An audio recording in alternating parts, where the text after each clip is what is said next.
ଆଉ ମ୍ୟାଡ଼ାମ୍ କ'ଣ ହେଲା କୁହନ୍ତୁ, କ'ଣ ଆପଣଙ୍କୁ ଦରକାର? ମତେ 2 ଡଜନ ଅଣ୍ଡା ଦିଅ ପ୍ଲିଜ। ଆଚ୍ଛା, ତୁମକୁ 2 ଡଜନ ଅଣ୍ଡା ଦରକାର ନା? ହେଲେ ଗୋଟେ କାମ କର, 2 ଡଜନ ଅଣ୍ଡା ହେଉଛି 100 ଟଙ୍କା ଦିଅ। କ'ଣ ହେଲା? 2 ଡଜନ ଅଣ୍ଡା 100 ଟଙ୍କା? ତମର ବୋର୍ଡରେ ଲେଖା ହେଇଛି 50 ଟଙ୍କା ବୋଲିକି, ମତେ କ'ଣ 100 ଟଙ୍କା ମାଗୁଛ? ଦେଖ ମ୍ୟାଡ଼ାମ୍, ଏ ଦୋକାନ ହେଉଛି ଆମର, ଆମ ଇଚ୍ଛା, ଆମେ ଯେତେ ରେଟ୍ ପକାଇବୁ ସେତେ ଦେବାର ଅଛି।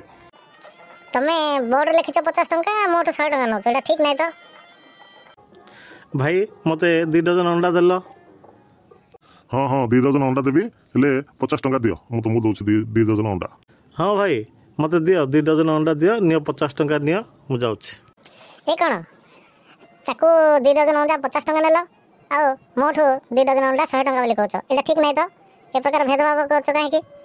ହଁ ଦେଖ, ଏଇଟା ହେଉଛି ଆମ ଦୋକାନ, ସେ ଦୋକାନର ଆମେ ଯାହା ଇଚ୍ଛା ଯାହାକୁ ଯେମିତି ରେଟ୍ ପକାଇବୁ ସେମିତି ନେବୁ, ସେଥିପାଇଁ ତୁମର ଏଥିରେ କିଛି ଇଣ୍ଟରଫିୟର କରିବା ଦରକାର ନାହିଁ। ରୁହ, ମୁଁ ପୋଲିସରେ କମ୍ପ୍ଲେନ୍ ଦେବି ଯେ ତମେ ଅଣ୍ଡା ଜଣକୁ ଗୋଟେ ରେଟ୍ରେ ବିକୁଛ ବୋଲି। ଦର୍ଶକ ବନ୍ଧୁ, ଆପଣମାନେ ଦେଖିଥିବେ ଏ ପର୍ଯ୍ୟନ୍ତ ଜଣେ ଝିଅ ପିଲା ଯେ ଅଣ୍ଡା ଆସିଥିଲା ନେବା ପାଇଁ, ତାକୁ 100 ଟଙ୍କା ବୋଲି କଲା, କିନ୍ତୁ ତା ଆଗରେ ଜଣକୁ 50 ଟଙ୍କାରେ 2 ଡଜନ ଅଣ୍ଡା ଦେଲା। ପ୍ରକୃତରେ କାରଣ କ'ଣ ହେଇଥାଇପାରେ? ସେ ଝିଅ ପିଲାଟାକୁ 100 ଟଙ୍କା କାହିଁକି ମାଗିଲା? ତାର କାରଣ ଜାଣିବା ପାଇଁ ଅପେକ୍ଷା କରନ୍ତୁ। ହଁ କୁହ, ତୁମର କ'ଣ ଦରକାର? ଆରେ ବା, କେତେ ସୁନ୍ଦର ହେଇଛି ବ୍ୟାଗ୍ଟି। ଏ ବ୍ୟାଗ୍ଟି ମୋତେ ଦରକାର, କେତେ ଟଙ୍କା କୁହନ୍ତୁ? ଆରେ ଏ ବ୍ୟାଗ୍ଟି ବହୁତ ସୁନ୍ଦର ହେଇଛି। ଏ ବ୍ୟାଗ୍ଟି ହେଉଛି 200 ଟଙ୍କା, କିନ୍ତୁ ତୁମ ପାଇଁ କେବଳ 100 ଟଙ୍କା। ଆଜି ସ୍ପେଶାଲ ଅଫର୍ ଅଛି, 100 ଟଙ୍କାରେ ନେଇଯାଆନ୍ତୁ, ବଢ଼ିଆ ବ୍ୟାଗ୍। କ'ଣ ହେଲା? 100 ଟଙ୍କା ବେଶୀ ହେଇଯାଉଛି। ଗୋଟେ କାମଟେ କର, 50 ଟଙ୍କା ନିଅ, ଏ ବ୍ୟାଗ୍ ମୋତେ ଦିଅ। ଆରେ ନାଇଁ ମା, 50 ଟଙ୍କା ନେଲେ ମୁଁ ଲସ୍ ହେଇଯିବି, ମୋର 50 ଟଙ୍କାର କ୍ଷତି ହେଇଯିବ। ତମେ ଗୋଟେ କାମ କର, 100 ଟଙ୍କା ଦେଇଦିଅ, ଆଉ ବ୍ୟାଗ୍ଟି ନେଇଯାଅ, ବହୁତ ସୁନ୍ଦର ହେଇଛି ବ୍ୟାଗ୍ଟି। ଦେଖ, ମୋ ପଇସା ମୋ ଇଚ୍ଛା, ମୁଁ ଯେତେ ଦେଲେ ତମେ ସେତେ ନେବାକୁ ପଡ଼ିବ, ତେଣୁ 50 ଟଙ୍କା ନିଅ, ଏ ବ୍ୟାଗ୍ ଧରିକି ମୁଁ ଚାଲିଲି, ବାଏ।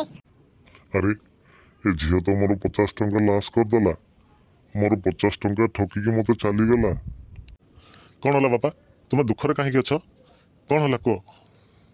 ଆରେ ପୁଅ, ଗୋଟେ ଝିଅ ଆସିଥିଲା, ସେ ମୋତେ 50 ଟଙ୍କା ଠକି ଦେଇ ଚାଲିଗଲା, କହିଲା କ'ଣ ନା ମୋ ପଇସା ମୋ ଇଚ୍ଛା। ସେ କେଉଁ ଝିଅଟା କହିଲ ବାପା? ଆରେ ହେଇଟି, ସେ ଚାଲି ଯାଉଛି, ଆମ ସାହିରେ ଶେଷ ଥିବା ଝିଅଟି। ଆଚ୍ଛା ବାପା, ତମେ କିଛି ଚିନ୍ତା କରନ, କାଲିକି ସକାଳୁ ମୋ ପାଖକୁ ସେ ଦୋକାନକୁ ଆସିବ, ରୁଟି ଅଣ୍ଡା କ୍ଷୀର ଯାହା ହେଲେ ବି କିଣିବା ପାଇଁ, ତା କଥା ମୁଁ ବୁଝୁଛି। ହଉ ତାକୁ ଗୋଟେ ପାନେ ଦେବା ଦରକାର, ସେ ଗୋଟେ ଶିକ୍ଷା ପାଇବା ଦରକାର। କ'ଣ ମ୍ୟାଡ଼ାମ୍, କିଛି ମନେ ପଡ଼ିଲା? ଗତକାଲି ତୁମେ ମୋ ବାପା ପାଖରୁ ଗୋଟେ କଣ୍ଢେଇ 100 ଟଙ୍କା ଥିଲା, ତୁମେ କ'ଣ କହିଲ? ମୋ ପଇସା ମୋ ଇଚ୍ଛା ବୋଲି କହି 50 ଟଙ୍କା ଦେଇ କଣ୍ଢେଇଟିକୁ ନେଇଯାଇଥିଲ। ସେଠି ମୋ ବାପା 50 ଟଙ୍କା କ୍ଷତି ସହିଥିଲେ। ଆଉ ଆଜି ଯେତେବେଳେ ମୁଁ 2 ଡଜନ ଅଣ୍ଡା ତୁମକୁ 100 ଟଙ୍କା ବୋଲି କହିଲି, ତାହେଲେ ତୁମକୁ ବାଧିଲା। ହଁ ଭାଇ, ତମେ ଠିକ୍ ଅଛ। ଗତକାଲି ମୁଁ ଯାହା କରିଥିଲି ତାହା ମୋର ଭୁଲ, ଆଉ କେବେ ବି ସେମିତି କରିବି ନାହିଁ। ମୋର ଭୁଲ ହେଇଯାଇଛି। ଏଇ ନିଅ, ଏ 50 ଟଙ୍କା ତୁମ ବାପାକୁ ଦେଇଦେବ। ତୁମେ ନିଜର ଭୁଲ ବୁଝିପାରିଛ, ସେଥିପାଇଁ ମୁଁ ଭାରି ଖୁସି। ତାହେଲେ ଦର୍ଶକ ବନ୍ଧୁ, ଦେଖିଲେ ତ ଏ ଷ୍ଟୋରିଟି, ଆଶା କରୁଛି ଆପଣଙ୍କୁ ବହୁତ ଭଲ ଲାଗିଥିବ। ଆଉ ଆପଣଙ୍କୁ ଯଦି ଭଲ ଲାଗିଥିବ, ଗୋଟିଏ ଲାଇକ୍ କରିଦିଅନ୍ତୁ, ଯାହାକି ଆମକୁ ଆଗାମୀ ନୂଆ ଷ୍ଟୋରି କରିବା ପାଇଁ ଉତ୍ସାହ ଯୋଗାଇବ। ଆଉ ଦର୍ଶକ ବନ୍ଧୁ, ଯଦି ଆପଣ ପ୍ରଥମ ଥର ଏ ଭିଡ଼ିଓଟିକୁ ଦେଖୁଥାନ୍ତି, ତେବେ ଚ୍ୟାନେଲଟିକୁ ସବସ୍କ୍ରାଇବ୍ କରିଦିଅନ୍ତୁ। ଆଉ ଯଦି ଆପଣ ସାଙ୍ଗମାନେ ଯଦି ଅଛନ୍ତି, ସେମାନଙ୍କୁ ବି ସେୟାର କରିଦିଅନ୍ତୁ। ତାହେଲେ ଦେଖା ହେବ ଆଗାମୀ ଭିଡ଼ିଓରେ। ନମସ୍କାର।